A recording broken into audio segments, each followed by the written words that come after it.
جوړول خو د دې زموږ د دې دغه حساب د پاجه ورته وایي دا ټول شیونه هر قسم شیونه پکې موږ تیار کړو که نه تقریبا میاشت کې دا دی هغه بټ زموږ برابرېږي په دې کې لاول موږ د دې خاوره څنګه سړی دانې وچې دي چې دانې وچ دانو په شان وچې شي بیا هغه راغونډه کړو وټکو بیا پکې اوبه واړو بیا هغه یو ورځ داسې پرته وي بیا راغونډه کړو بیا پې ورځ داسې وړي بیا د هغې نه چې غونډارې غوندې کې جوړ کړو بیا په خپو باندې واغېږو بیا په لاسونو باندې واغېږو لکه څنګه سړی وړاغې داسې واغېږو چې ګیټۍ رش مش دا پکې نه د هغې نه بعد ته بیا دې نه لوښي رغېږي د لاول نه څنګه ته چې دغه کې داسې لوښي ته نه رغېږي لکه لاول به خمبېره کوي د شملو چاټیانو د اوبو منګي د وړو قلپیانې د پخلي لپاره کټوټۍ مټوټۍ د روټو لپاره تبۍ او څه قسم شی هر قسم شی زموږ سره پکې هر شی دا ټوله دا زموږ د عام خلک چې دی د شملو د چاټیان ماټیان دالي د مچو دپاره دا لوښي چې کم رغېږي مچو دپاره ومالي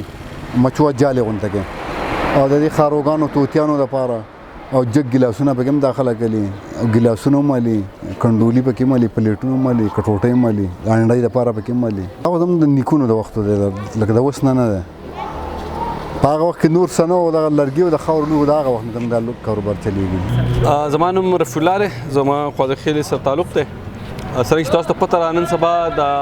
هایبریډ خوراکونه ډېر شوي دي د غیر معیاري خوراکونه ډېر شوي دي ډاکټران بار بار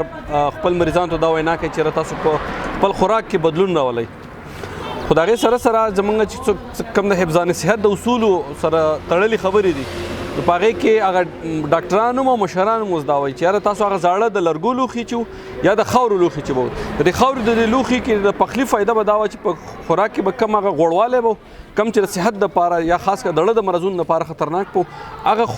غوړوالی چې دی هغه د خاورې دا لوښي چې دی دا ختم کړي یو دا غټه فایده وه بل دا دی کې چې کم خوراک پوخ شو نو هغه به ذایقه دار ډېر زیات و صحیح ده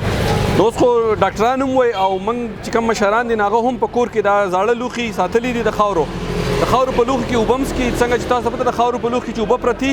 په عام لوښي کې چې پرتي د سلور یا د سټیلو پای کې هغه ګرمېږي یا یخېږي زر په دې کې چې په کم حالات کې تا اوبه ایښودې وي یخې دې ایښودې وي او که دې ګرمې ایښودې نو به هغه ډېر وخته پورې هغه پرته وي استعمال قابل نو چونکې دا د هغه میډیکیټډ غونته کې دي